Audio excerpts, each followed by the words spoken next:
Okay, I officially give up on the hope that the moon is made of cheese after all. Wow, not even Gouda.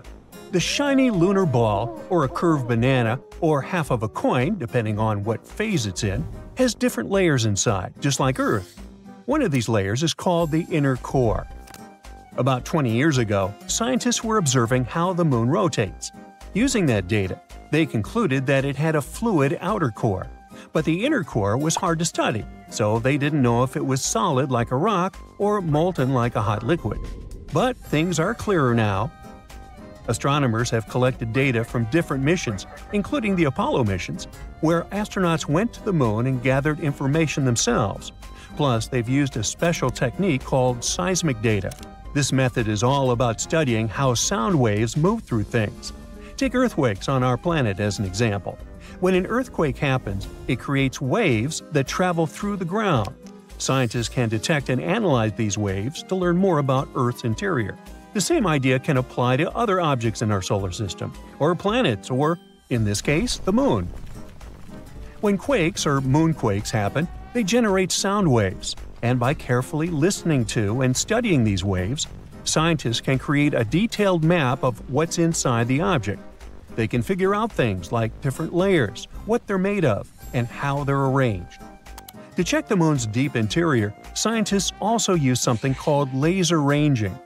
This method measures the distance between the surface of the Earth and the moon very precisely. And ta-da! Our natural satellite's inner core is a dense, solid ball made of iron, just like Earth's. It's about 310 miles wide, which is nearly 15% the size of the entire moon. Researchers also have stumbled upon evidence that supports the theory that the layer between the moon's surface and its core, called the mantle, has been moving around as the moon evolved over time. This movement is something we call lunar mantle overturn, and it could explain why we find elements rich in iron on the lunar surface. Mantle material ends up being carried upward, and the volcanic rock remains in the moon's crust.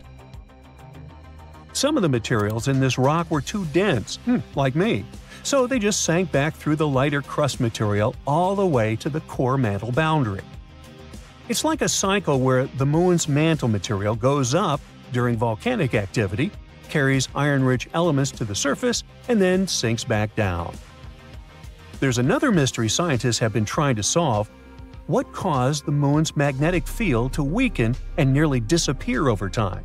It seems that now that we know about the iron core and the global mantle overturn, we might get some more answers about the moon's magnetic field. Knowing what the inner core is like can help us better understand the moon's history as well as the history of our entire solar system. Now, one of the theories that's widely accepted about the origin of the moon says there was a massive collision between Earth in its early stages and another mysterious object in our solar system. It's called the Large Impact Theory, and this collision was so strong it ripped off a big chunk of the primitive molten Earth. I mean, not so big compared to what's left. If you put a US nickel next to a green pea, you get a good idea of how big our planet is compared to the moon. Now, this chunk was set into orbit around our planet, and this might have happened about 95 million years after our solar system formed. The object that collided with Earth could have been about 10% the mass of our home planet and roughly the size of Mars. Well, it makes sense. Earth and the Moon do have similar compositions after all. Of course, there are other ideas about how the Moon formed. One says that the gravitational force of our planet captured it. This means that the Moon was just an object innocently passing by when suddenly it got attracted and pulled into Earth's orbit. There's even a hypothesis that Earth stole the Moon from Venus. Ooh. In that case, the Moon shouldn't complain. I guess the view is way better here. So yeah, the Moon and Earth are similar when it comes to rocks and some minerals. But the Moon doesn't have the same atmosphere as our planet. Its atmosphere is thin and consists of some weird gases that include potassium and sodium, which is not something you can find in the atmosphere of Mars, Venus, or Earth. And the rocks on the Moon don't contain water. But that doesn't mean there's no water at all up there. A long time ago, in the 17th century, astronomers saw large dark spots on the Moon's surface. One of these astronomers thought these spots looked like oceans, and he called them Maria, which means seas in Latin. Other astronomers also made maps of the moon, and they used the term Maria to describe these dark spots. For example, Mare Tranquillitatis translates to Sea of Tranquility, where Apollo 11 made its touchdown. But it seems those dark spots are not actually oceans. They are plains made of hardened lava that erupted long ago. These volcanic eruptions left behind smooth flat areas called basalt plains. In the late 1800s, one sky watcher studied the moon and found it didn't have an atmosphere. Without an atmosphere, there are no clouds and no air to keep water from evaporating. So scientists thought that any water on the moon would just disappear right away. They believed the moon was totally dry. But then, in 1961, one physicist had a different idea. He pointed out there could be water on the moon in special areas called permanently shadowed regions. These are spots on the moon where the sun doesn't shine, so they stay dark all the time. Water ice could exist in these dark areas because they're extremely cold and the ice wouldn't evaporate. But when astronauts from the Apollo missions went to the moon, they brought back soil samples, and scientists found no signs of water in them. So everyone went back to thinking that the moon was completely dry. In the 90s, NASA focused on these shadowed craters and found high concentrations of hydrogen, which meant there could be ice at the moon's poles. They still weren't certain, so they kept digging and, after a while, found hydrogen trapped inside tiny beads of volcanic glass. Since there are no active volcanoes on the moon today, which means water probably was present on the moon when these volcanoes erupted long ago. Plus, there could be way more water back in the early days of our moon. In 2020, NASA's SOFIA mission showed us what we'd been looking for a really long time. There is water on the moon after all. It turns out the water is hidden within the grains of lunar dust or sticking to the surface in the sunlit areas of the moon. So there are no oceans like we have on Earth, but at least there's something. The question remains, how did water even get there? It seems the moon had a chaotic history back at the time when it was forming, as probably most of the planets and moons in our solar system. So there is some evidence that water came there from comets hitting its surface back in the old days, or maybe even keeps on coming from those that are slamming into the moon right now. We're talking about a chaotic situation where icy micrometeorites collide with the moon's surface, and dust then makes an even bigger mess when interacting with the solar wind. But we're waiting to find out more about this. Because, as we all know, when you mention water, you also inevitably talk about life. That's why we want to know more, for instance, about all that ice hidden in polar craters on the moon. Maybe it can teach us more about how life developed on Earth. Maybe comets brought all the necessary elements here. Then, what if there are some of those elements stuck in the ice on the moon, too?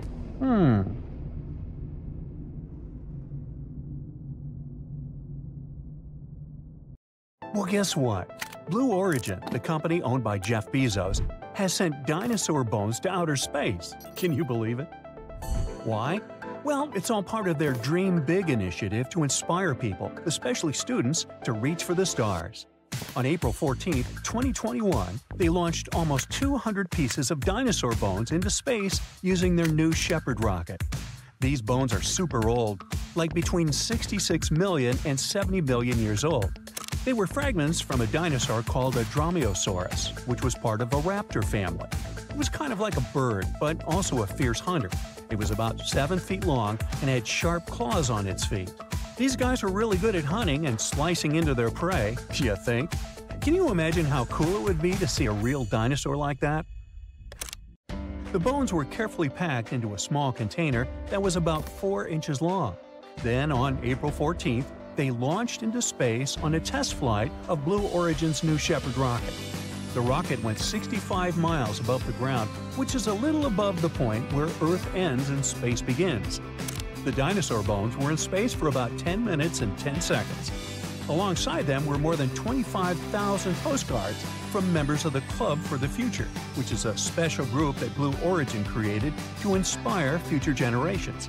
There was also a test dummy named Mannequin Skywalker. on the flight to collect data. Once the dinosaur bones came back from their trip to space, they were put on display. Each of them was carefully placed and shown to people who are part of the Club for the Future, as well as in museums all around the country. But you know what's even more surprising? This wasn't the first time dinosaur bones went into space. In the past, NASA astronauts also took fossils on their mission. Back in 1985, a piece of a baby dinosaur's vertebrae and an eggshell flew on NASA's Space Shuttle Challenger. And in 1998, a 210-million-year-old skull went on to space on another shuttle called Endeavour. They must have had quite an adventure up there. I don't know, do fossils have fun anymore? Oh, and don't forget about the Tyrannosaurus rex. Yep, even parts of a T-Rex were sent into space in 2014 on NASA's Orion spacecraft. I bet those bones were really big and scary looking. But, surprisingly, this is not the only strange thing we've sent into space. In fact, a lot of our weird stuff has been there. For example, back in 2018, Elon Musk, the guy behind SpaceX and Tesla, did something totally wild. He sent his own shiny red Tesla Roadster into space. But that's not all. Inside the car, there was a dummy dressed in a spacesuit, and they named him Starman. How cool is that? Originally, the plan was to put the car in orbit around Mars, but something unexpected happened. The car went way past Mars and got stuck going around the Sun instead. Can you imagine driving a car around the Sun? It takes almost 560 days for the car to complete one lap. It's almost a 2-year-long trip. As of June 2023, they have completed more than 3.5 orbits around the Sun and have traveled over 2.5 billion miles. That's like going around the Earth over 100,000 times. The car has definitely gone above and beyond its normal driving limits. What's that they say about your mileage may vary? Unfortunately, Starman doesn't send us any new pictures anymore. It's been a while since we heard from him. Scientists think that both the car and the dummy passenger may have suffered some damage during their cosmic adventure. But, oh well, it was inevitable. It's space after all. Now, another strange thing that will be launched into space is the president's hair. Yep, you heard that right. On President's Day 2023, a company called Celestis made an unusual announcement. They're going to send some famous president's hair into outer space. Hair samples from George Washington, John Kennedy, Dwight Eisenhower, and Ronald Reagan were carefully collected and verified. This precious presidential hair will then be placed on the Enterprise spacecraft, which is going to launch from Cape Canaveral, Florida, sometime in the summer of 2023. But wait, that's not all. The spacecraft won't just carry president's hair. It will also have remains of other important people. One of them will be Gene Roddenberry, the creator of Star Trek. Some of his ashes were sent into space before, back in 1997, on Celestis' first flight. Well, I guess some of his remains still remain for a second trip. Now, here's the best part. The Enterprise spacecraft will not stay close to Earth. Oh no! It'll have a grander destination. It's set to travel beyond the farthest reaches of our solar system. It's going on an incredible journey into the unknown, from hair to eternity. Prices starting at $12,500 and up. But it's not as cool as a space party. Back in January 2018, something totally funky happened. Rocket Lab, an aerospace company, secretly sent a giant disco ball into space. They named it the Humanity Star, and boy, was it a sight to see. This massive mirror was about 3 feet wide and covered in 65 shiny panels. It spun rapidly as it orbited around our beautiful planet, reflecting sunlight back to Earth. It was so bright that you could even spot it without a telescope. The Humanity Star was like a dazzling reminder of how delicate and special our place in the universe is. But here's the sad part. The disco ball's time in space was short-lived. It came back down to Earth's atmosphere on March 22nd, just 2 months after it launched. That was way earlier than expected. Guess the party had to end sooner than they thought. Now here's a fun fact. Just like with dinosaurs, the Humanity Star wasn't the first disco ball to make its way into space. Starshine Project launched 3 similar shiny objects between 1999 and 2001. One of those groovy satellites, Starshine 3, stayed up in space for over a year. And let's not forget about Japan's mirror-covered satellite called Ajise, launched in 1986, which is still up there orbiting Earth today. Humans sure love to send disco balls into space, huh? Well, scientists also have a sense of humor. So, prepare for some interstellar monkey business. Sometimes astronauts like to dress up as animals while in space. Back in 2016, an astronaut named Mark Kelly had a hilarious plan. He smuggled a full-body gorilla suit to his twin brother Scott, who was staying on the International Space Station. Can you imagine a gorilla floating around in space? Well, it happened. There's even a video that went viral. Scott surprised another astronaut, Tim Peake, from the United Kingdom by chasing him through the different modules of the ISS while wearing the gorilla suit. And here's the twist. Tim Peake was actually in on the joke, so it was all a good-natured prank. Now here's a funny backstory. Mark Kelly had actually tried to send the gorilla suit to Scott in 2015. He hit it on a SpaceX Falcon 9 rocket, but sadly, the rocket went up in flames shortly after liftoff. Talk about bad luck for a gorilla suit. But do you know what item had better luck? The famous lightsaber from Star Wars, wielded by none other than Luke Skywalker himself. In 2007, a team of astronauts had a special mission.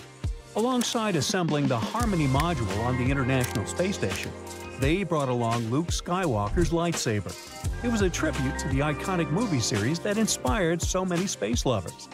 The launch coincided with the 30th anniversary of the first Star Wars film, A New Hope. Fun fact, this lightsaber was Luke's second one, a cool green laser sword from Return of the Jedi. So these are the weirdest things we've sent into space. Next time you gaze up at the night sky, remember it's not just planets and stars out there.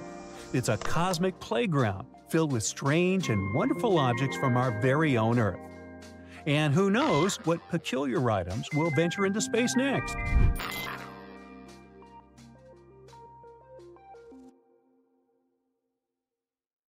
The problem with that asteroid that destroyed dinosaurs was not that it fell, but where it fell. This colossal space rock found the worst place where it could land. Also, the angle at which it hit the ground was the most unfortunate. If it had fallen vertically, there would have been less destruction. But it fell at such an angle that it threw a huge amount of dust into the air. After the disaster occurred, tons of soot started burning. 65 million years ago, only 13% of Earth's surface contained the right amount of sulfur and oil needed to form a colossal amount of soot. If the asteroid had fallen on the other 87% of the territory, dinosaurs could still be living today, but it hit the worst place and lifted 1 million tons of burning material into the sky. A cloud of incandescent particles covered the sky and set off on a journey across the mainland. Then, these particles settled on the ground and caused large-scale fires. Trees were burning and sending more soot into the sky.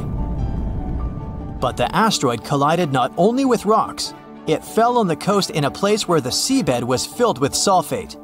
As a result of the collision, it started burning, which caused the release of sulfuric acid into the atmosphere. The air became poisoned. It seems the dinosaurs didn't stand a chance. And now, let's imagine the asteroid falling in another place, somewhere in the middle of the ocean. Huge waves flooded part of the land, but almost all kinds of dinosaurs survived. Or even better, the rock could have fallen somewhere in the desert and left behind a giant crater. That's all. Yes, several dinosaurs passing by wouldn't have survived the collision, but the situation wouldn't have been so critical in general. So, giant lizards remain dominant on our planet. They don't allow other animals to develop since Tyrannosaurus and other ferocious reptiles hunt mammoths and other ancient creatures. The population of mammals is decreasing. Velociraptors are fighting for territories with saber-toothed tigers and giant bears. A struggle for survival between dinosaurs and other animals begins. Then, the Ice Age comes, and some reptiles don't survive. Then, new players enter the field. Those are humans' early ancestors. Living side by side with dinosaurs is difficult. Lizards attack settlements and caves, so people have to build high walls for protection. By the way, the Tyrannosaurus poses less danger to people than you might have thought. According to the latest research, many creatures were able to run away from this monster. Yes, you probably saw how easily they caught up with cars in the movies, but it wouldn't be as scary in reality. Paleontologists and biologists have analyzed the strength of dinos' bones and found out that the creature couldn't reach high speeds. The maximum it was capable of was running twice as slow as a field athlete. Thousands of years have passed. People have learned to live with dinosaurs. They've even managed to tame some lizards. They've domesticated herbivorous dinosaurs to develop agriculture. Triceratopses and bulls now plow fields together. Imagine farms swarming with diplodocus or brachiosauruses. People climb their long necks and pick fruit from high trees. Stegosauruses protect pastures from wolves and velociraptors. Dinosaurs with shells, such as ankylosauruses, help people cross deserts. They, along with camels and donkeys, carry heavy loads. People share the planet with ancient lizards and live in harmony. The situation in the seas and oceans is much worse. Sea reptiles attack wooden ships and catch all the fish. Imagine that you're sailing to another continent with tons of grain, fabrics, fur, and other goods. And then a giant mosasaur appears on the horizon. It's one of the most powerful sea lizards. A great white shark looks like a small fish next to it. The creature could easily defeat a megalodon. And then it comes across a wooden ship. It bites into the deck and pulls the whole boat underwater. Water dinosaurs are the main obstacle to communication between countries. This slows the progress down for 100 years.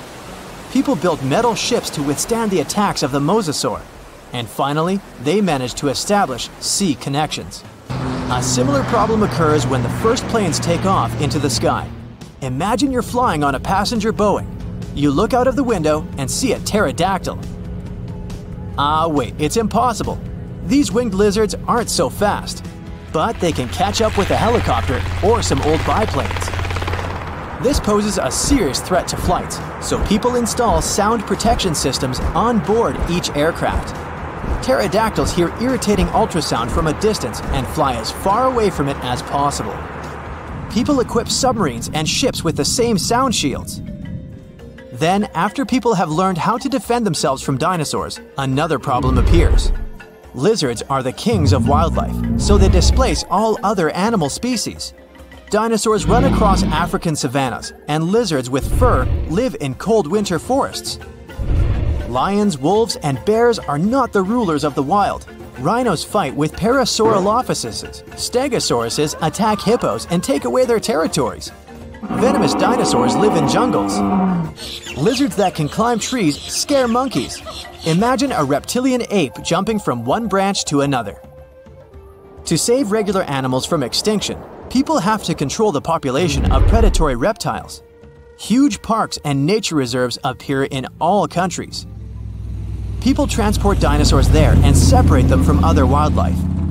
Dinosaurs seem to be completely under control. When the danger caused by giant reptiles passes, people begin to breed smaller, harmless lizards.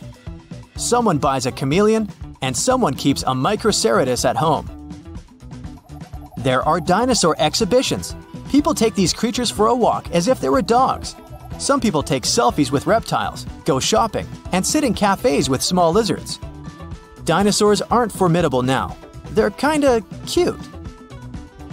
People ride horses, camels, parasaurolophuses, and pachycephalosauruses. Of course, many have tried to tame velociraptors, but failed. Those are dangerous reptiles and they don't know how to obey. Taming them is almost as difficult as taming an alligator. But dogs and cats are still more popular because they're more intelligent. The brain of a dinosaur is almost the same as that of a chicken. But who knows, if they had lived to this day, perhaps they would have evolved into smarter creatures. Just imagine if dinos were intelligent. In this case, people would have a big problem. Some scientists think that even if a meteorite hadn't destroyed the dinosaurs, they wouldn't have survived to this day. They needed to carry their own colossal weight at all times. It was an enormous load on their bones and joints. Most dinosaurs wouldn't have been able to survive the Ice Age with such characteristics, but smaller lizards might have succeeded. Fast and agile dinosaurs, such as velociraptors and pachycephalosauruses, would have survived, but in what form? Could dinosaurs have already evolved into something else? Look at the good old chicken.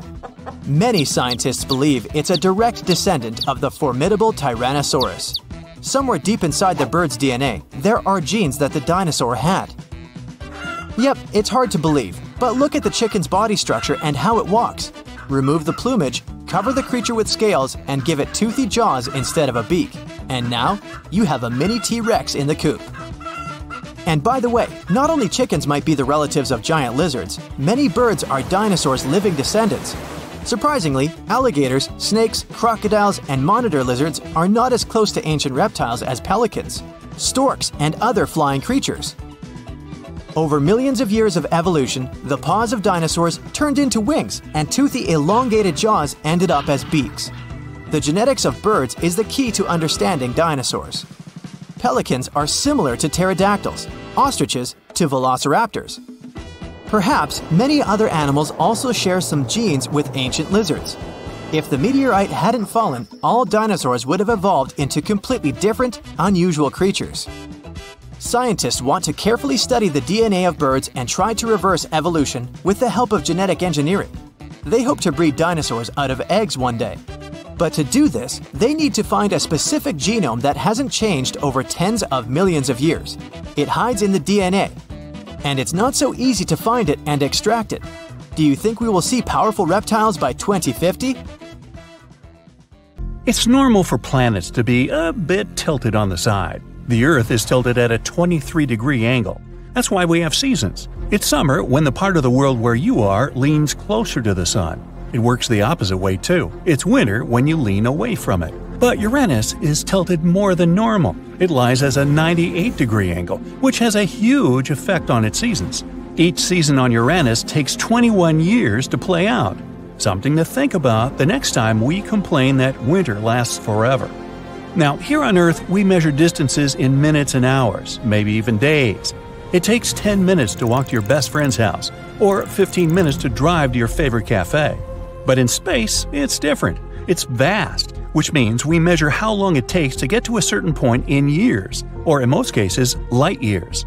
So, if you want to walk to the moon one day, that would take you 9 years to span the 239,000 miles. Perhaps you'd like to take a ride to the nearby star, Proxima Centauri. Maybe if you kept the pedal to the metal at a constant speed of 70 miles per hour, you'd get there in about 356 billion hours, or around 40.5 million years. Trust me, after the first 20 million years, you'd be second-guessing yourself as to why go there in the first place.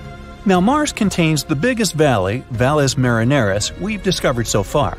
It's a pretty impressive system of canyons, 2,500 miles long. It's 5 times longer than the Grand Canyon. Researchers first spotted it back in the 1970s. A bank of volcanoes located on the other side of the canyon ridge probably helped form this valley. We haven't discovered a planet completely made of diamonds yet, but on some planets, it actually rains diamonds.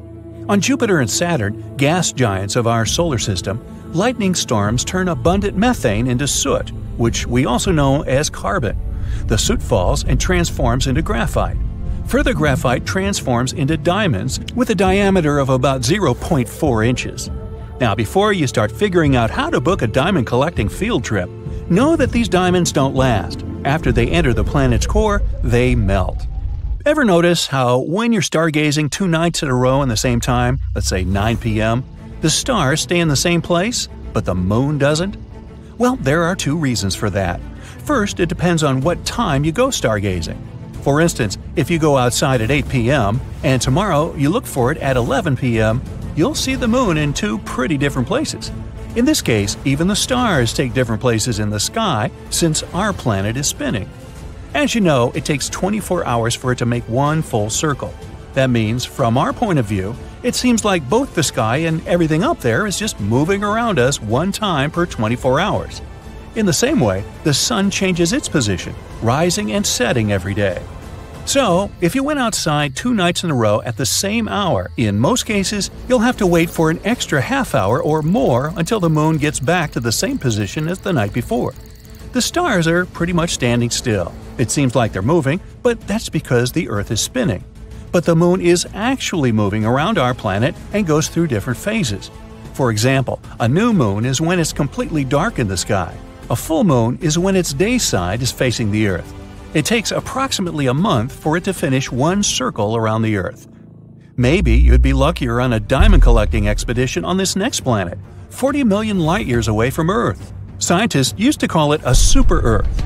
Now, a super-Earth is generally a planet way bigger than ours. This planet, for example, is double the Earth's size. It's so close to its star that it makes a full circle around it in less than 18 hours, which means a year there is pretty short. Since it's so close to its star, its temperature goes up a whopping 4,900 degrees Fahrenheit. Because of the heat, in combination with the planet's density, scientists have the theory that its core is made of carbon in the form of graphite and diamonds. Over 10 years ago, astronomers discovered a huge water vapor cloud. It was 12 billion light-years from our home planet. That cloud is the biggest source of water we know of. It's also the oldest, dating back to when the universe was only 1.6 billion years old. Now it's 13.8 billion years old. Man, if only I had started a savings account 12 billion years ago. With compound interest, I'd have me quite a pile of cash by now, but I wasn't around then. Anyway, this cloud is so large it holds 140 trillion times the amount of water in all the oceans on our planet. This cloud kind of feeds a black hole. It may also contain enough gases, such as carbon monoxide, to encourage the black hole to grow 6 times bigger than it is at the moment. The average temperature of our planet is about 57 degrees Fahrenheit, and the highest temperature ever measured was 134 degrees. Sound too hot? Well, on Venus, it can go up to 900 degrees, which makes it the hottest planet in our solar system. It's not hot enough to melt steel, though. It would need to be higher by 2,500 degrees to get there. But it's hot enough to melt lead, and it's way too hot to sustain life, at least not in any form that we know. Venus is not even the closest to the Sun, it's Mercury, but it has a super thick atmosphere that traps greenhouse gases. It's like you covering yourself with a pretty thick blanket in the middle of the summer. Now, we're used to seeing volcanoes spewing hot molten lava. After all, that's what they mostly do on Earth. But in space, volcanoes tend to spew methane, water, or ammonia. And these materials freeze as they erupt and eventually transform into frozen vapor and something called volcanic snow. I'm talking about cryovolcanoes here. You can find them on Jupiter's moons Io and Europa, Saturn's moon Titan, and Pluto. These volcanoes are especially active on Io, which has hundreds of vents. NASA vehicles have even captured some of these erupting in real time. Plumes of frozen vapor coming out of them extended for about 250 miles. Hey, by the way, they just discovered another moon around Jupiter that might actually be good for farming someday. It's named EIEIO. Now, what exactly happens to the light after it disappears inside of a black hole? Well, photon is a particle of light. The event horizon is the boundary of a black hole. When something, say a photon, crosses the line and enters those boundaries, it can't escape anymore. But it doesn't mean a black hole destroyed it. It pulls the photon in rapidly towards its center, where an enormous mass is packed into an infinitely small space. But we're not sure what happens to photons in such extreme conditions. It's still one of the biggest mysteries. Does a black hole destroy the light or not? Saturn has 82 moons we know about. 53 confirmed and 29 more that are still on the waiting list to be confirmed as actual moons before they get their official names. And one of the coolest moons might be a 914-mile-wide hunk of rock called Iapetus. It's dark on one side and bright on the other. Its lighter half is 20 times more reflective than the other one. As it turned out, the bright side is ice. The dark side is a bit more complicated. One theory says it's dark because of particles coming from another moon, the one named Phoebe. Another theory says it could be because of heat. Since the moon is rotating really slowly, its dark material is absorbing heat, which makes it even darker. Now, how big do you think a black hole can become? In theory, we can't find an upper limit to its mass. But astronomers believe the ultramassive black holes, or UMBHs, located in the cores of certain galaxies are mostly up to 10 billion solar masses big. Recently, they even discovered these UMBHs physically can't grow much more than this, because in that case, they would start to disrupt the accretion disks that feed them. That way, they would kind of stuff the source of new material. Most people pictured the universe as somewhere between aquamarine and pale turquoise. Even some researchers thought that was the case. They managed to determine the cosmic color by combining light from more than 200,000 galaxies within 2 billion light-years of our planet. But the real color is actually closer to beige. Researchers got it all wrong because there was a bug in the software. No, really? It converted the cosmic spectrum into the color our eyes would see if we were exposed to it. The team defined this color as a cosmic latte. Ooh, make that a double-shot low-fat large to go, please. People stop their cars on the highway, get out of them, and lift their heads in wonder. In the cities, everyone takes to the streets. Balconies and rooftops of houses are full of people staring at the moon in shock. It's red. Some people scream that it's the end of the world. Some seek shelter. Indeed, the usual white moon now looks like it's been doused in red paint. There's no need to be afraid if you see such a thing. On the contrary, enjoy the view, because you have witnessed a rare astronomical phenomenon. This is a total lunar eclipse.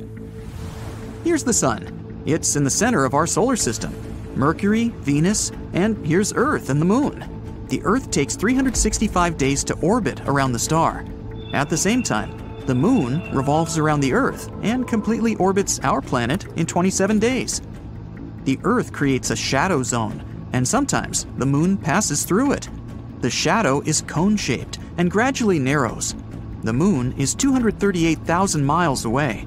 That's like 9 lengths of the equator. At this distance, the width of the shadow is about 2.6 times the width of the moon. When the moon is in this zone, direct sunlight doesn't reach it. That is, it should have disappeared, but instead, it becomes red. All because the sun's rays pass through the Earth's atmosphere. They scatter, and most of the blue light disappears. But the red and orange rays continue and hit the surface of the moon. Voila! You see a phenomenon called the blood moon. By the way, this curvature of light occurs at sunsets and dawns. The atmosphere scatters the blue light, and you see a red and orange sky. If you were standing on the surface of the moon during a total lunar eclipse, planet Earth would be exactly between you and the sun. So you would be able to observe the solar eclipse. The surface of the Earth would become entirely dark for you. All you'd see would be the sun's corona illuminating the edges of the planet. The Earth from the surface of the moon is almost the same size as the moon from the surface of the Earth. Such a red eclipse of the moon is rare because several factors must coincide. One of them is that the moon must be full. Usually, you can see 2 total lunar eclipses a year. In 2038, you'll be able to see 4 such eclipses, and the eclipse itself can last up to 108 minutes. But this is rare, and the last time such a long blood moon was seen was in 2000. Many years ago, people didn't know so many facts about our satellite, and the sight of a red moon frightened them. It was a bad sign and a harbinger of trouble. People who knew the schedule of eclipses could take advantage of it. For example, Christopher Columbus had an astronomical almanac and knew when the next lunar eclipse would occur. He frightened the inhabitants of the Caribbean islands when he predicted the red moon. Once upon a time, the moon used to be a red ball of lava. This was way back in time, 4.5 billion years ago. Now this is our solar system. It's full of dust and asteroids. They're constantly bumping into each other, playing space billiards. This is Earth. It's just beginning to cool off from the constant asteroid and comet impacts. But then, Theia appears on the horizon, a planet the size of Mars. It had a chaotic orbit and was approaching Earth in a spiral. A collision was inevitable, and at one point, one of the biggest crashes in our solar system occurred. Theia struck the Earth at an angle. It ripped out part of the Earth's crust and threw it into space. The Earth, in turn, absorbed part of the planet that rammed it. The debris from the collision circled the Earth for a long time. They were a kind of ring, almost like Saturn's. Debris in orbit collided and piled up around a common center of gravity. And that's how the Earth got the moon. There's a theory that this collision helped give birth to life on our planet. Theia hit the Earth at a perfect angle. If the crash had been head-on, both planets would likely have been destroyed in a massive explosion. If the impact had been tangential, then there wouldn't have been enough debris in Earth's orbit to form the moon. But we got the lucky ticket. The moon stabilized the Earth's rotation. The collision shattered the planet's solid crust and allowed oceans to form. Remember, water is the basis of life. When the cores of Earth and Theia merged, we got a powerful magnetosphere. This protects all living organisms from solar radiation. The moon, along with the sun, controls the tides. Its gravity seems to draw water to it from the Earth's surface. The sun does the same thing. That is, if we imagine the Earth as a ball of water, there would be two mountains, one on the moon's side and one on the sun's side. And as the moon moves around the Earth, this mountain of water moves with it. If you were in the open ocean with a tape measure, you would see that the moon is attracting water to itself by about 4 to 6 inches. The moon is gravitationally locked with the Earth. That's why it's always turned to us with one side, like Mercury and the sun. But the moon doesn't stand still. It's gradually moving away from our planet, about 1.5 inches a year. Not quickly, but in about 600 million years, it will have shrunk in our sky so much that we won't be able to see lunar eclipses anymore. Do you see this crater? It's Tycho. It's visible during a full moon because of these bright rays that extend thousands of miles from its epicenter. This is the youngest crater on the moon. Scientists say it appeared there due to a meteorite impact about 109 million years ago. At that time, dinosaurs were roaming the surface of our planet, and they may have seen the impact. It was most likely accompanied by a big explosion and looked like a salute in the night sky. Humanity loves to explore the moon. We've sent a bunch of missions there. A total of 12 people have set foot on the surface of the moon. The gravitational force there is 6 times less than on Earth. So, if the average person on our planet weighed about 180 pounds, on the surface of the moon, the scales would only show 30 pounds, like the weight of an average dog. That's why the astronauts moved, jumped, and fell so strangely there. And you would be 6 times stronger on the surface of the moon. Here on Earth, the average person could lift about 130 pounds, but on the moon, you could raise a big motorcycle or a grizzly bear. The surface of the moon is covered with regolith. This is the lunar dust that covers the solid ground. Such dust is good at preserving footprints. Here's the most famous footprint, which gave birth to many crazy theories. Here's the footprint, and here's the shoe that left it. But the shoe is completely flat. This is explained simply. The astronauts wore extra boots for walking on the lunar surface. They have exactly the kind of sole that left these marks.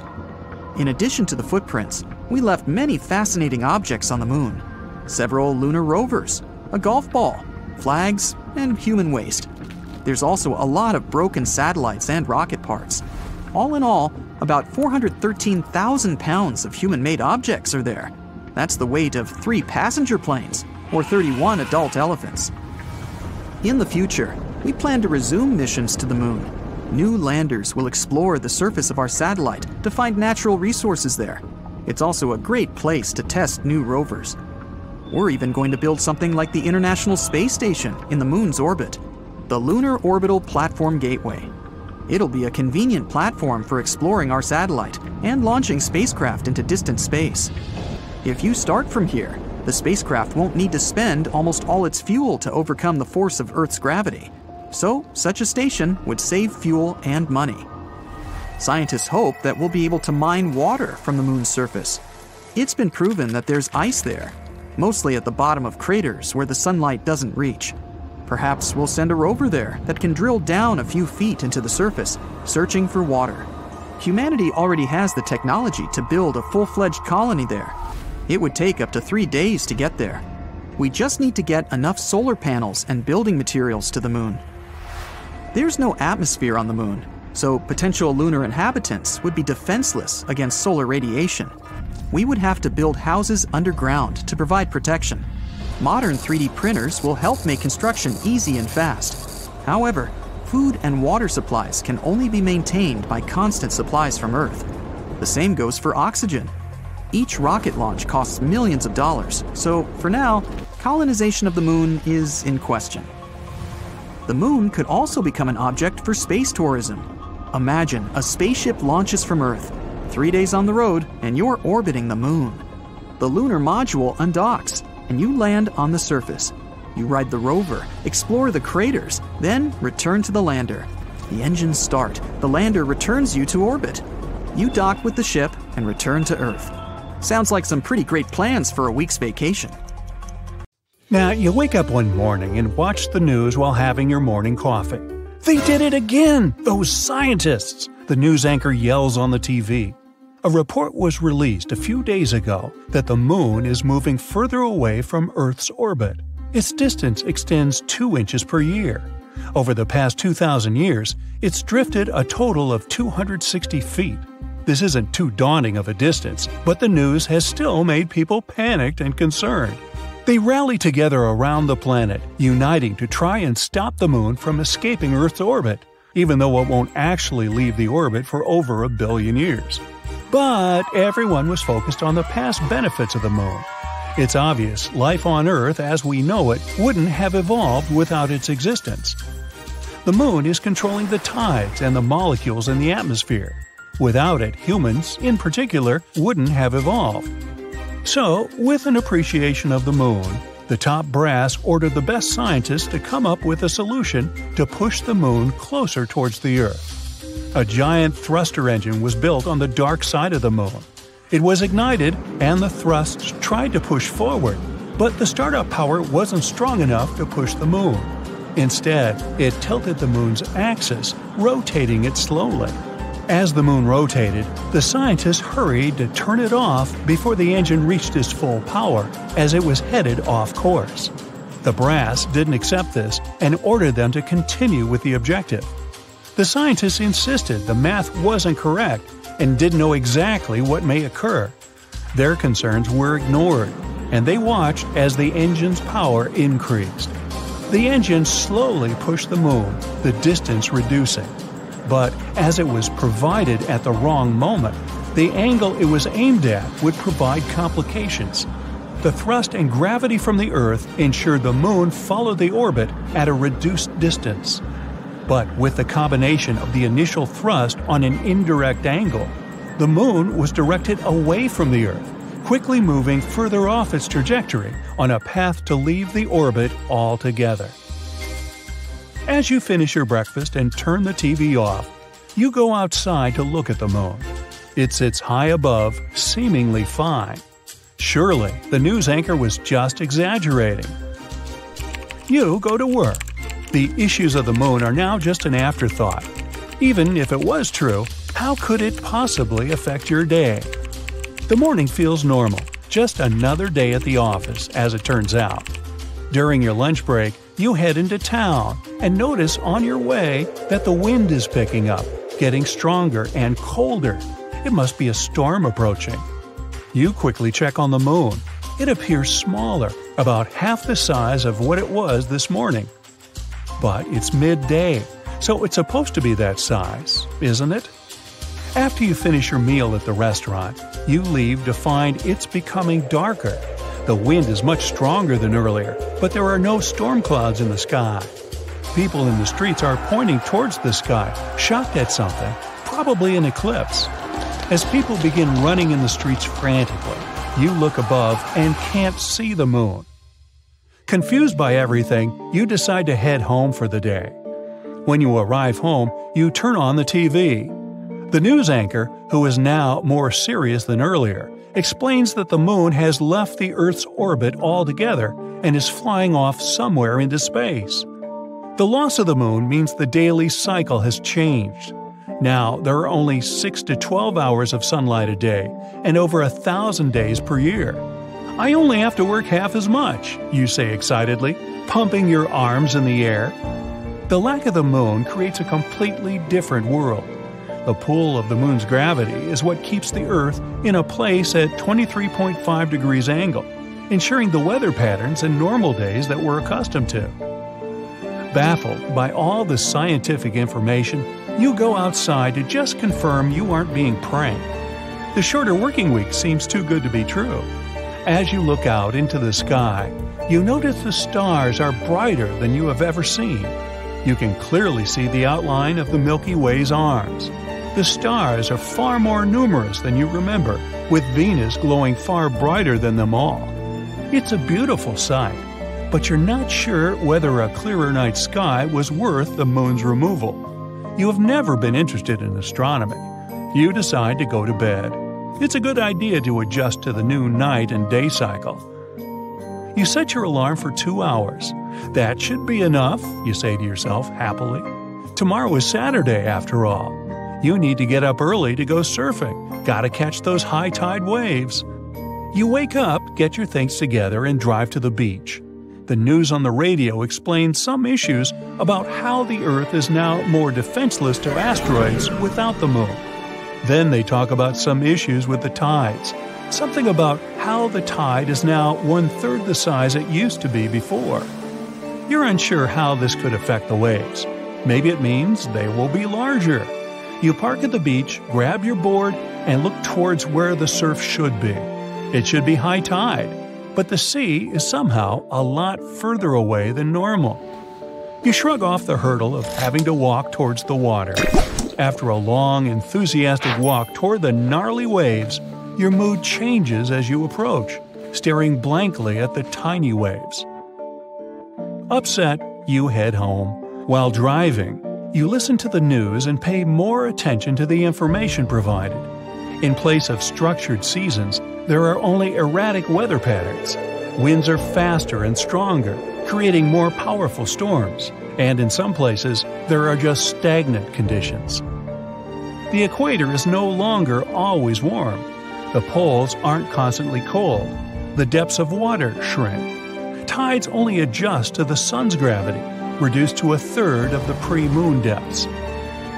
Throughout the world, the seas change in altitude, shrinking at the poles, and the bulge of water around the equator shifts. The moon regulated the tides and provided the periodic changes that were a key element to assisting with life on Earth. Aquatic life forms are displaced within shallows worldwide. Life cycles of important microbial life have been upset.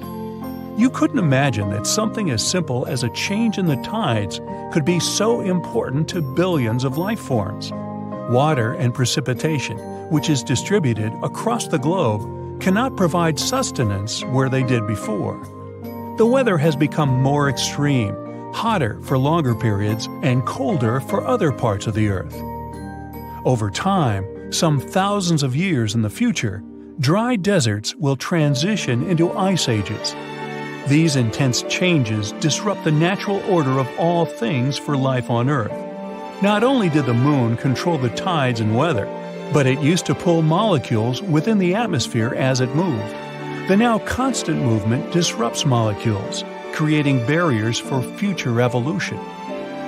You arrive home, upset after learning the disheartening news. Not only will you never be able to surf again, but all life on Earth will change. An age of devolution has begun. Over the next year, flora and fauna change to adjust to this new world. Migratory animals that would travel toward greener pastures find nothing at all. Birds are completely confused, with no end to the change in seasons. Hibernating animals delve in and out of their shelters at the incorrect times, and vegetation struggles to grow at the lack of sunlight. Nocturnal animals cannot see without guided assistance from the reflection of the moon. Although Venus is the brightest source of light when it's dark, it's only 1,000th of a fraction as bright as the moon was. Predatory animals that hunt during the night are not capable of finding their prey, providing an opportunity for smaller animals to thrive. Although life on Earth has changed, it will continue to exist. But the sudden adjustments will become a test for all walks of life. Over time, it will be very interesting to see what species have adapted and evolved. A world where rats and mice would be more prominent due to their adaptive capabilities could create a new dominant species to emerge. In millions of years of evolution, their descendants will primarily flourish. We could see buffalo-sized mouse herbivores crossing the plains and tiger-sized rats roaming within the jungles. Tree-faring mice with long arms may swing amongst the branches. Others will probably move to the seas in place of mammals to feed upon aquatic life. Wide-eyed predatory rats may occur to have similar traits to bats, with echolocation, becoming the conquerors of pitch-black nights. All the new species that will emerge, undoubtedly, will continue to be monitored by humans, wherever we may be. Have you ever wondered why Earth doesn't have rings? Gas giants, Jupiter, Saturn, Uranus, and Neptune, have them. But the rocky planets, Mercury, Venus, Earth, and Mars, don't. Two theories describe how ring systems potentially developed. The first one says that rings may have formed from leftovers that date from the time a certain planet was forming. Or, as the second one says, they could be the remains of a moon that was either destroyed in a collision or broken apart by the gravitational pull of its parent planet. Scientists still don't know why the gas giants have rings, but they think it could be because they formed in the outer solar system. Rocky planets formed in the inner area of our solar system, which is why they were more protected from potential impacts and collisions that might have formed rings around them. Or the reason is that the bigger planets have a larger volume, which allows a ring system to remain stable. Some scientists think our planet did have a ring system a long time ago. In its early stage, a Mars-sized object hit the Earth, and this probably resulted in a dense ring of debris. But its ring system pretty soon coalesced, and that's the way our moon was formed. More than 10 years ago, in 2011, astronomers found a huge water vapor cloud about 12 billion light-years away from our planet. This cloud is the oldest source of water that we know of. It dates back to when the universe was only 1.6 billion years old, and now it's 13.8 billion years old. This unusual cloud is also the biggest source of water that we know of. It holds 140 trillion times the amount of water that the Earth contains in all its oceans. Enormous. The cool thing is, this vapor cloud is kind of feeding a black hole. It may contain enough gases, such as carbon monoxide, to help its black hole grow even 6 times bigger than it is now. We all know that Earth has one moon, but there are 2 more asteroids, 3753 Carina and 2002 AA29, locked into co-orbital orbits with our planet. The first one doesn't really circle around the Earth, but has some sort of a synchronized orbit with the planet, which is why it looks like it's following the Earth in a stable orbit, while in reality, it has its own specific path around the Sun. The other one, 2002 AA29, follows a horseshoe orbit around our planet. Its specific path brings the asteroid closer to us every 95 years. You'd expect Neptune to be an extremely cold and dark place. After all, it's an ice giant 2.8 billion miles away from the Sun. There's not too much sunlight there, so noon on Neptune is similar to twilight on our planet. But this ice giant appears to be creating its own heat. To be precise, 2.6 times more heat than it gets from the Sun. This probably has to do with all the pressure near the planet's core. It builds and releases hydrogen, which keeps Neptune's center at a crazy temperature of 9,300 degrees Fahrenheit. But its atmosphere is still quite chilly. It ranges from about negative 240 degrees Fahrenheit to negative 330 degrees Fahrenheit. What shape do you think of when someone mentions storms? Probably long ovals of hurricanes and conical tornadoes. But that's something we see on Earth. At Saturn's North Pole, a storm has been raging for at least the past 40 years, and it has a hexagonal shape. Such a weird shape probably has something to do with Saturn's turbulent gas, or maybe even with zonal jets that extend many miles down into a region of extremely high pressure. Have you ever wondered why planets don't twinkle while stars do? The thing is, if you were out there in space, you wouldn't see them twinkling at all. The reason we see stars twinkling is because of Earth's atmosphere. The pin-sized light coming from a star hits the atmosphere. The atmosphere then refracts it, which sends the light skittering off in a zigzag. That's what we perceive as the twinkle. Planets appear much bigger to us than just pinpoints. And yes, their light zigs and zags after hitting the atmosphere too. But those motions cancel each other out, which is why we don't see twinkling, but only a steady glow. In some regions, you can expect big changes in temperature. For example, in Montana, where in a single day, temperatures went from negative 54 degrees Fahrenheit to 45 degrees Fahrenheit. Yeah, sounds like a lot, but it's still nothing compared to Mercury, where temperatures tend to vary over 1,000 degrees Fahrenheit in a single day. They start out at negative 280 degrees Fahrenheit at night and eventually go up to 800 degrees Fahrenheit during the daytime. Picture a wardrobe you'd need to prepare for a single 24-hour visit to Mercury. Why doesn't the atmosphere of our home planet vanish and disappear into the vacuum of space? Even though we can't see them, the gas and vapor molecules that our atmosphere consists of all have mass. As such, all of these molecules feel the gravitational pull of the Earth, just like we do. They could escape, true, if they had enough energy. For instance, if our planet was closer to the Sun, the atmosphere would be hotter and its molecules could get away easier. But the Earth, fortunately, is just at the right distance from the Sun and has exactly enough mass to keep its atmosphere in the same place. When you think of volcanoes, you probably picture hot molten lava coming out of them. At least, that's how it works on Earth. But in space, volcanoes can spew methane, water, or even ammonia. Up there, a volcano can also spew specific materials that freeze as they erupt. Then they turn into frozen vapor and some sort of volcanic snow. It's a common thing on Jupiter's moons Europa and Io, also on Pluto and Saturn's moon Titan. They're called cryovolcanoes, and Io has extremely active ones. Over there, you'd see hundreds of vents with plumes of frozen vapor that tend to extend about 250 miles. And NASA vehicles have even captured some erupting in real time. Bam! Planets, moons, asteroids, comets, and stars, they can all collide, and galaxies too.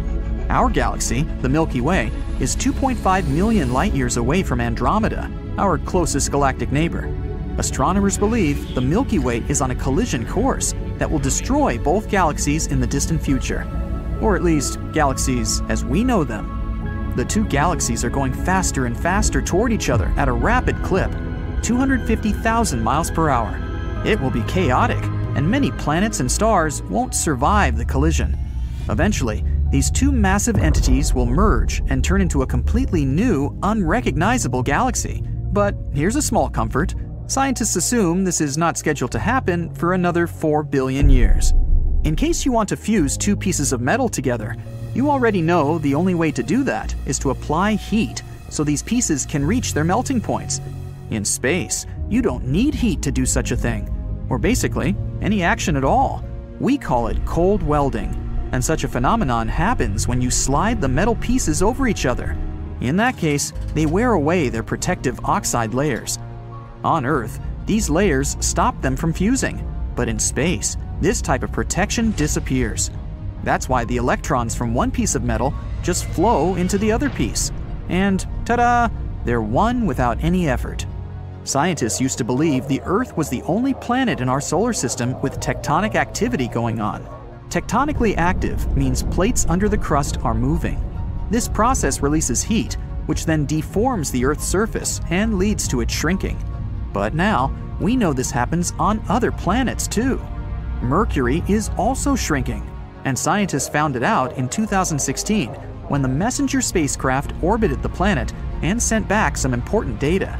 It revealed that there were cliff-like landforms known as fault scarps on Mercury's surface. Since these landforms are relatively small, they probably didn't form that long ago. That means Mercury is still contracting, even 4.5 billion years after our solar system was formed. Jupiter's Great Red Spot is shrinking as well. It's a huge storm that rages on the planet's surface. It's reddish, a bit oval in shape, and more than 10,000 miles wide. Yep, that's big enough to swallow the Earth. And now, it's been slowly but surely shrinking for a couple of centuries. The Great Red Spot is just one of many high-pressure storms that occur across Jupiter due to all those gases present there, which is something that classifies Jupiter as a gas giant. But just because it's shrinking doesn't mean the Great Red Spot is going to blow itself out anytime soon. It's even growing taller. The space crew had been getting ready for the launch for over 3 years. The preparations for landing on the strange planet included gathering and studying rock samples in the Grand Canyon. exploring ancient volcano formations in the Nevada National Security Site, and looking into gas and lava vents, lava lakes, and pit craters in various locations in Hawaii. To be able to resist microgravity conditions, they learned how to walk obliquely by being strapped and suspended sideways and trying to move along walls. They had to test their limits through intensive diet and sleep regimens to make sure they'd be safe in outer space. It took them 3 days, 3 hours, and 49 minutes to reach the surface of this new world in a place called the Sea of Tranquility. They could have gone for the Ocean of Storms or the Central Bay, but they chose this place to land because it had good visibility and it was relatively smooth and easily reachable with as little propellant as possible. One of the first things they noticed when they got there was that, well, the place kind of smelled. This may sound like the beginning of a science fiction novel, but it's actually the true story about how the Apollo 11 mission landed on the moon on July 20th, 1969. Since then, the moon has had 12 human visitors to this day. We think of it as our neighboring space buddy, but there's still much we don't know about this mysterious satellite. And that should come as no surprise, since the moon is actually always showing us the same face. That is because the Earth and its only permanent natural satellite are in synchronous rotation, which makes us think it's always permanently still. The truth is, it's not in a fixed position, and it is actually moving further and further away from the Earth each year by 1.5 inches. Believe it or not, the Earth and the Moon, although being 238,855 miles apart, deeply influence each other. While the Moon is partially responsible for the tides of the seas and oceans on our planet's surface, our Earth is actually to blame for movement on the Moon. They're called Moonquakes, and they last way longer than earthquakes, some of them up to half an hour. It may look perfectly round to us on a warm summer's night, but the Moon is actually oval. The lemon-like shape is caused by the Earth's gravitational pull. Our moon features more than footprints when it comes to traces of humans. In 1969, American astronauts left many objects on the surface of our satellite, such as 2 golf balls, a drawing by famous artist Andy Warhol, and a message from Queen Elizabeth II herself. One of the last people to walk on the moon to this day, an astronaut named Eugene Cernan, scribbled his daughter's initials on the moon's surface in 1972. Since it appears there's no wind or any other type of weather change there, the letters TDC could remain there permanently. It's actually possible to be allergic to the moon. Harrison Jack Schmitt, an astronaut from the Apollo 17 mission, spent some time in a valley in the Sea of Serenity, then climbed back into the crew's lunar module, but had some moon dust on him. Just as he removed his spacesuit, he got red eyes, sneezing fits, and other allergic reactions that lasted 2 hours. Since it's so close to us, we've established that the moon has a time zone of its own. We call it the Lunar Standard Time, but it doesn't correspond to time on Earth. To get an equivalent, the explanation is a bit more complex, but in simple terms, a year on the moon is split up into 12 days, each one about as long as a month on Earth. Each one of these days got its name after a different astronaut who has walked on the moon. The start date of this calendar coincides with the moment Neil Armstrong walked on the moon. So, the Lunar Year 1, Day 1, began on July 21st, 1969 at 2:56:15 Universal Time. Since the moon has a very thin atmosphere, it has some pretty crazy temperatures, both hot and cold. They can go up to 200 degrees Fahrenheit. Over by the moon's poles, however, the temperature is always at around -400 degrees Fahrenheit. Humans have tried to trace the connection between our natural satellite and the Earth for as long as we can remember, coming up with words to explain why the moon's existence influences us so. In the Middle Ages, scientists and philosophers thought that during a full moon, some people were more likely to experience different health conditions.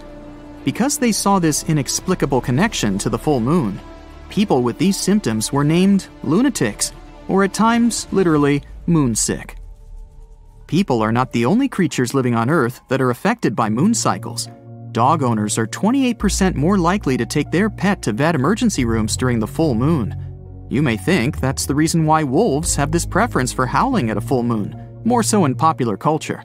But scientists haven't been able to find any connection between wolf behavior and the lunar cycles, so it might as well just be a myth. The largest known crater in our solar system is also found on our moon and is called the South Pole Aitken. This giant formation is located on the far side of the moon and measures 1,550 miles in diameter. One of the many things we've yet to fully understand about our satellite is the unusual flashes of light that can sometimes be seen on its surface. Scientists have named these outbursts transient lunar phenomena, or TLP in short, and they have been seen all over the world for centuries. One of the first instances of TLP dates back to 1178, when monks from Canterbury claimed to have seen a flaming torch on the surface of the moon after the sun had set. TLP does not simply mean light flashes. Reports also have detailed other unusual events, such as gas-like mists, reddish, green, blue, or violet colorations, or even the darkening of certain locations on the moon. Is something strange happening with our moon? Is it the beginning, or did we just start noticing it with the newer space study equipment we have nowadays? There are a lot of different theories that scientists have developed trying to piece together what can be causing these events. The unusual flashes on the moon can be caused by anything from meteoric impacts to electrostatic activity. It's difficult to pinpoint the explanation for each event, since most of these episodes are recalled either by a single observer on Earth or from a single location. The fact that there is noticeable seismic activity on the moon can also explain why we can sometimes see unusual flashes of light on the surface of our satellite. When the moon's surface moves, it can cause different light-reflecting gases to erupt, which can explain luminous developments. Some scientists have even suggested that residual geologic activity may also be the cause. This is all the more shocking, given that we've always looked at the moon as a lifeless world. Did you ever notice that our moon can change its color? There are actually many scientific explanations for that. The moon appears to be a brown-tinted gray when you look upon it from outside of the Earth's atmosphere. When gazed upon from the Earth's surface, the moon appears to change color depending on various phenomena. The moon seen near the horizon will most likely be yellow or red-tinted. The rarer, blue-colored moon indicates that you're looking at our satellite through an atmosphere carrying larger dust particles. The moon can even appear purple at times, but what causes this specific hue is still up for debate. The fact that we don't know exactly if or how much water there is on the moon's surface is not the main reason why we aren't already building houses up there. It seems that radiation actually has a lot more to do with it. Recent studies have shown that the moon's surface has a radiation rate 5 to 10 times higher than that you experience on a transatlantic passenger flight. That also means it's 200 times higher than the rate on the Earth's surface. In future lunar explorations, like the Artemis project for example, scientists need to take this into consideration, not to expose the astronauts. Named after Artemis, Apollo's sister, this program aims not only to place astronauts on the lunar surface in the future, but also to build some sort of an establishment there to study the moon in safe conditions. While the project started in 2017, the first planned mission is set for launch in summer 2022, with an estimated duration of 25 days. The space object, with no crew on board, is planned to reach lunar orbit and safely return with sufficient data for the next 4-person mission scheduled for May 2024. Artemis 3, 4, and 5 are expected to be launched in 2025, 2026, and 2027 respectively, each with a planned duration of approximately 30 days. About 8 billion inhabitants of planet Earth found out the same terrible news in one day. Someone saw it on TV. Others heard it on the phone while scrolling through social media or listening to music. Some witnessed this news in a dream while sleeping. Someone's voice said it in all languages to ensure everyone understood it. I have good news and bad news for you. Let's start with the bad news. You're all characters in YouTube videos in which your planet gets into a situation where the moon breaks in half. For the audience, it will be a hypothetical story, but for you, these events will become a reality. The good news is that I was joking. There's no good news. But don't worry, the apocalypse won't start on your planet. Maybe just a little bit. Have a nice day. At first, the entire population panics. Then, a few days later, everyone calms down. maybe it was a mass hallucination and the moon will be all right. But at this moment, scientists have discovered the danger. A colossal meteorite is flying towards us from the distant depths of space. This meteorite is super fast and pretty flat, but has sharp edges.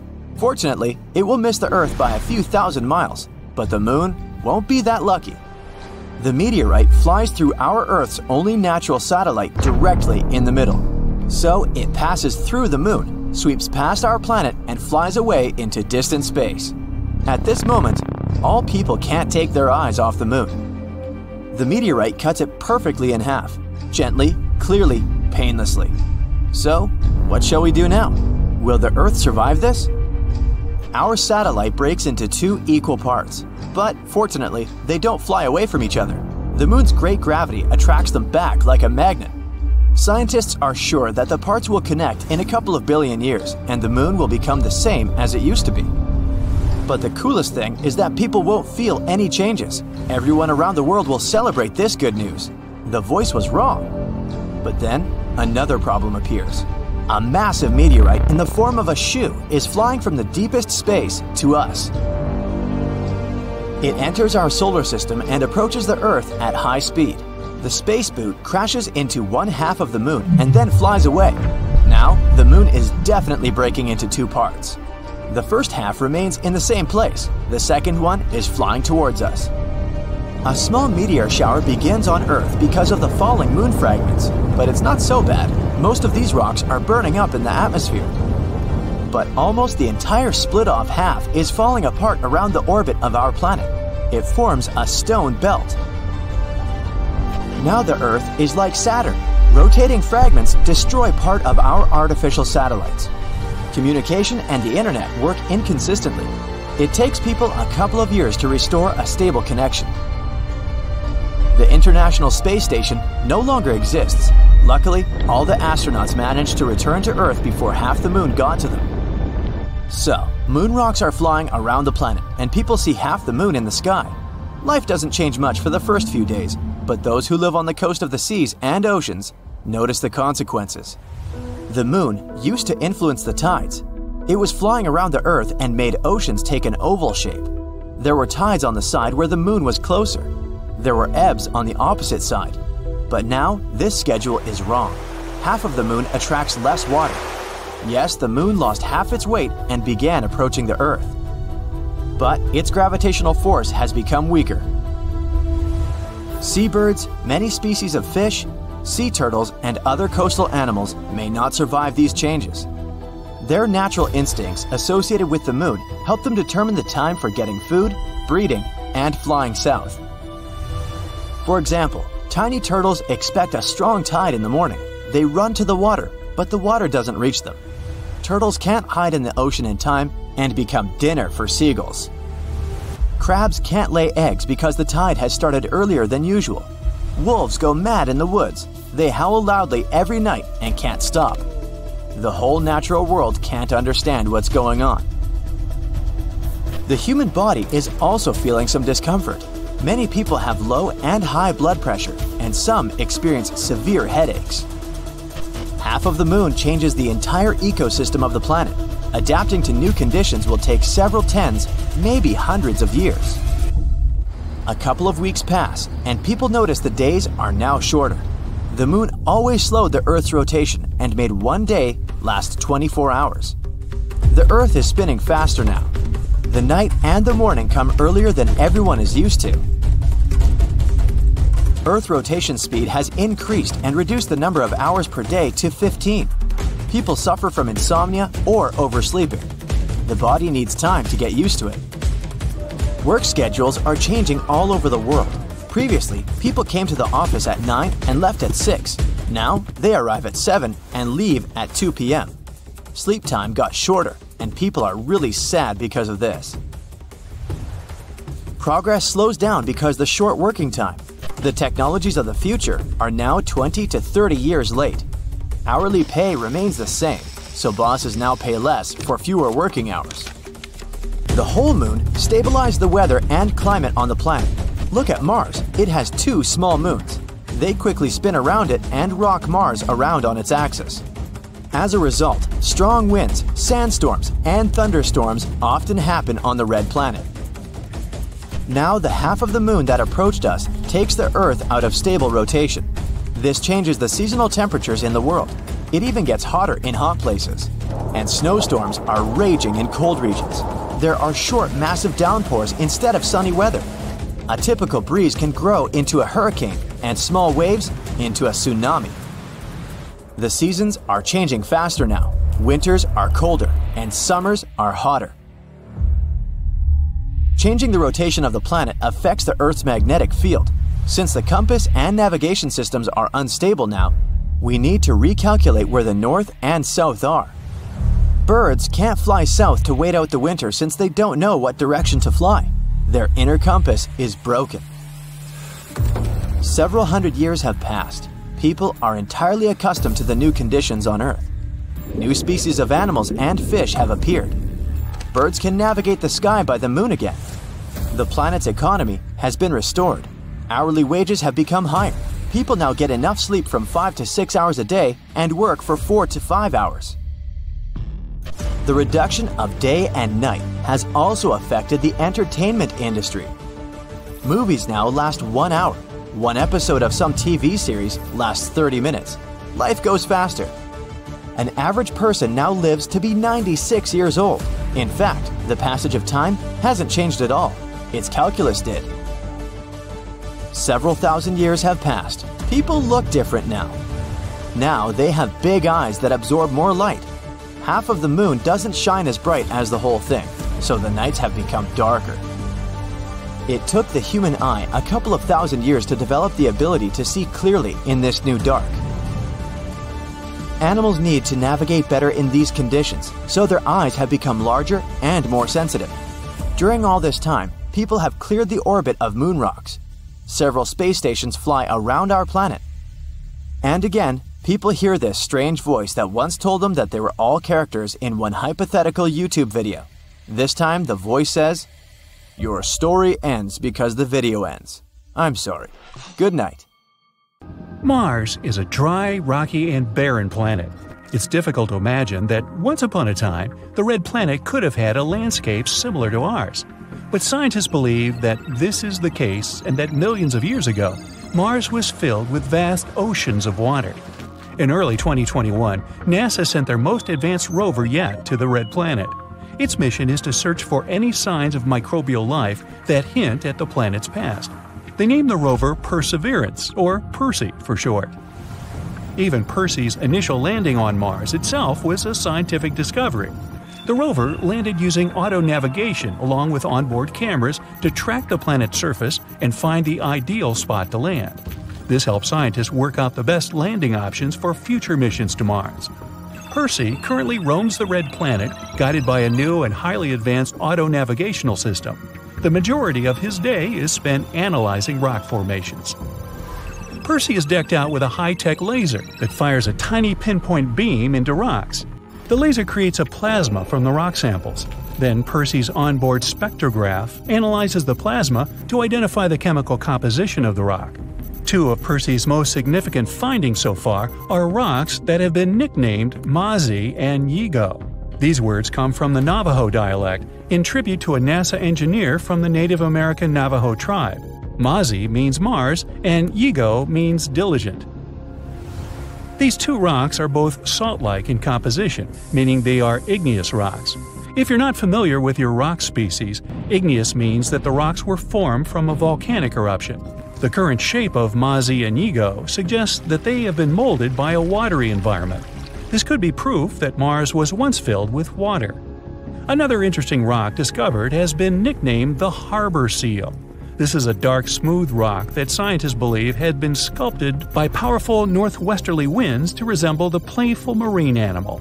For decades, scientists have theorized about the wind and weather patterns on Mars. This finding seems to support their existing weather modeling of the planet. Percy has sent back over 20,000 images since arriving on Mars in February, including an internet-breaking selfie. Audio files have also been sent from the Mars mission.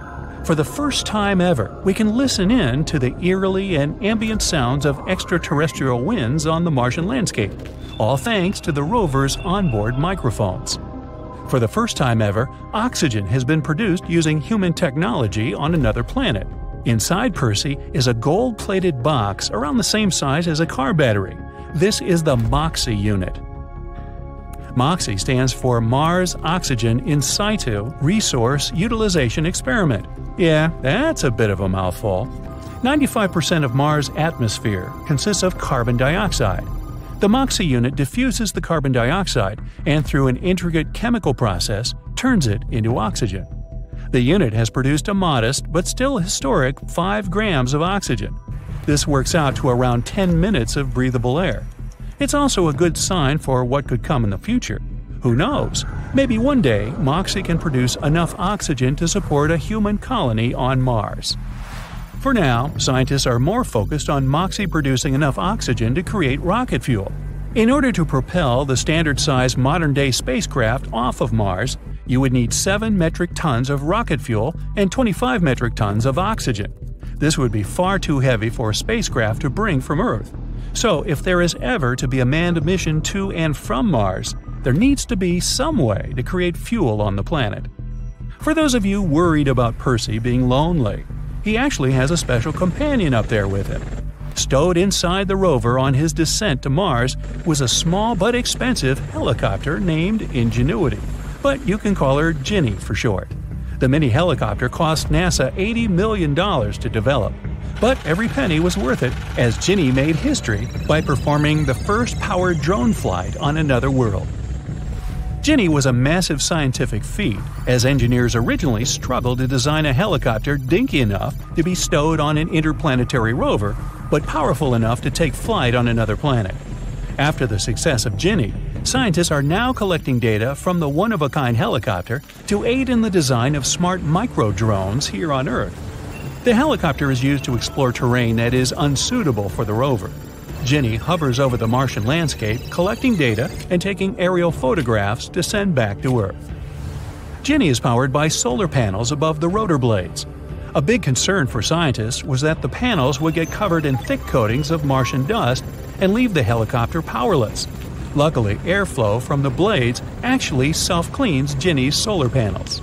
Inside her mechanisms, Ginny carries a small postage stamp-sized piece of fabric from the Wright brothers' historic 1903 flying airplane. This is a loving tribute to the original pioneers of aviation. The Curiosity rover first landed on Mars back in 2012 and has been roaming the red planet for over 12 years.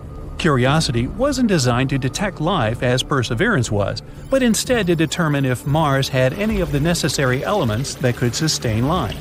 This includes things such as liquid water, carbon, energy sources. Curiosity found a site scientists called Yellowknife Bay. This site once contained an ancient lake. The rover discovered minerals left behind from the waters, showing that the lake water was not too acidic or too salty. It would have had a balanced pH. Carbon, nitrogen, and other elements that could potentially support life were all found within the crater of the ancient lake. And most important of all, Curiosity found potential sources of energy for microbial life. So maybe there could be existing life on Mars after all. Curiosity made history by being the first Mars rover to witness and measure a planetary-wide dust storm. Just like on Earth, wind constantly blows on Mars, grinding away at the geology. This creates lots of dust, which eventually gets whipped up into large clouds. The dust clouds absorb sunlight and heat up, making the winds more intense. Without any rain or oceans, every few years the clouds grow so large that they wrap around the entire planet and create a giant dust storm. In 2018, Curiosity witnessed one of these great storms from the Martian surface. It noted that sunlight on the planet decreased by 97%, and many large sand dunes were left behind. Curiosity has spent more than a decade measuring the radiation environment on Mars. This allows scientists to work out if humans could safely visit the red planet without turning radioactive. So far, the news is encouraging, and the Mars radiation levels are comparable to those experienced by astronauts aboard the International Space Station. This means that astronauts could endure a long-term round trip without having to worry about radiation too much. Mars is home to the largest volcano in the solar system, Olympus Mons. This giant volcano is 14 miles high. That's about 2.5 times the size of Mount Everest. The volcano was formed millions of years ago, a time when Mars was filled with countless volcanoes, spewing molten lava across the planet's surface. Olympus Mons is a shield volcano, so rather than violently spewing lava and flames up into the air, lava would flow slowly down the sides of the volcano. This gives it its low, squat appearance and an average slope of only 5%. At only a few million years old, Olympus Mons is still a fairly young volcano. Because of this, scientists believe that it could potentially still be active, so maybe it could erupt at some point in the future. The Curiosity rover doesn't just eye up the local geology, it also takes a note of what's happening in the sky. In March 2021, it captured these shimmering iridescent colors in the sky, named mother-of-pearl clouds. This colorful display occurs when all the cloud particles are nearly identical in size. It usually happens shortly after the clouds have formed.